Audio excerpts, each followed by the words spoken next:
All right, welcome. In this explainer, we're diving into a pretty radical scientific theory about meditation, one that challenges just about everything we think we know about where our emotions really come from. So get this. What if the secret to inner peace isn't actually in your brain? I mean, what if the key to mastering your inner world isn't just about psychology, but about biology? We're going to explore a theory that puts a totally different part of your body in the driver's seat. Okay, so first, let's set the stage a little. For centuries, meditation has been kind of shrouded in mystery, right? It's often seen as this mystical, purely spiritual thing. But science has started to peel back those layers, and it's offering a completely different way to look at it. Yeah, this quote from our source material really nails that old perception. Meditation was seen as a highly ritualistic performance, something only for a select, qualified few. It felt exclusive, almost magical, not something that everyone could access or that science could explain. And you can see that paradigm shift right here. The view of meditation moves from something mystical and religious to something scientific and, honestly, practical. It's seen as a deliberate mental operation, maybe even a form of psychotherapy. A huge change in perspective. Now, the point here isn't to dismiss meditation at all. It's to demystify it. To strip away the superstition and replace it with a solid biological explanation for how and why it works. And that explanation, well, it starts in a very unexpected place. And this is where things get really fascinating. The source makes a super bold claim about who, or maybe what, is really in charge of our deepest emotions. Just think about it for a second. When you feel that sudden rush of anger or love or fear, where does that actually come from?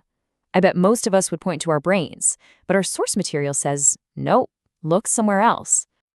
And here it is, the core argument. Conventional wisdom tells us the brain is command central. But this source claims that our primal drives, the powerful forces of love, hate, and fear, they don't start in the brain. They actually come from our endocrine glands. The brain is more like a hard drive for memories, while the glands are the ones producing all that raw emotional energy. Now, this diagram from the source might look a little complicated, but the main idea is right there. See how the endocrine system leads directly to an emotional flow?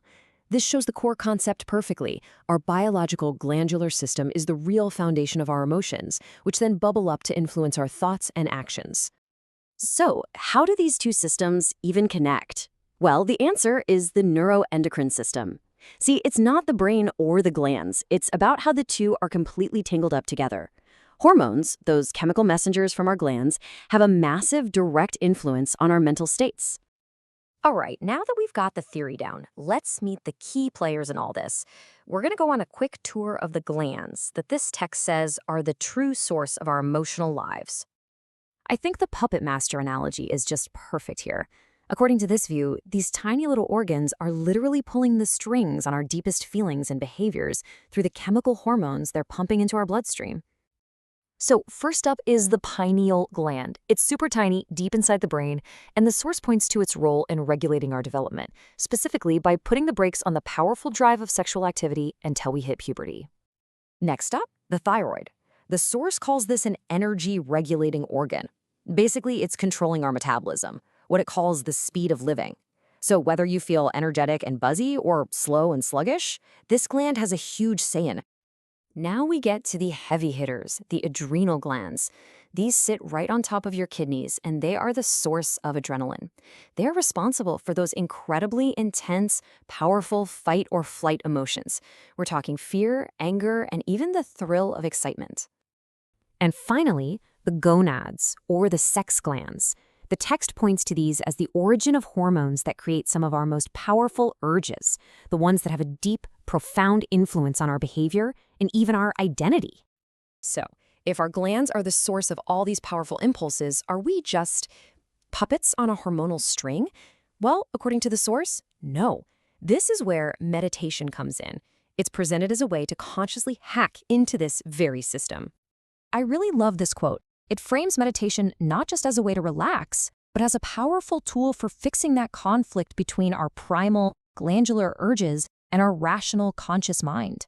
It's all about creating harmony out of that inner discord. So this is how it supposedly works. It all starts with that primal impulse from a gland. Then meditation steps in and actually alters the electrical activity in your nervous system.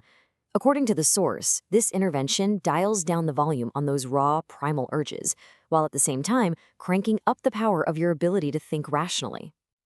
So the ultimate goal here is to transmute these chemical messengers. It's about using focused awareness to take back control of our own biology, to make sure our conscious mind, and not our primal impulses, gets the final say. So, what's the big takeaway here? We've seen a scientific theory that seems to explain an ancient practice in a whole new light. Let's wrap up by looking at how the source suggests these two worlds can actually come together. This is such a powerful idea. The argument isn't that science is here to prove the ancients were wrong, not at all. It's that modern science can give us a new language and a deeper biological understanding of what those ancient practitioners figured out through pure experience. Science can actually expand on ancient wisdom. And this really sums it all up.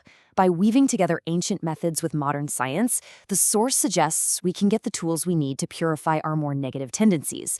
And the ultimate goal isn't just self-control, it's to gain mastery over our primal nature so we can achieve higher states of being like real compassion, bliss, and happiness. And that leaves us with one final thought to chew on. If this perspective is on the right track, then meditation isn't just a spiritual path, it's a biological one. It suggests that these ancient practices might hold a scientifically valid key to mastering the complex hormonal cocktail that makes us human. What do you think?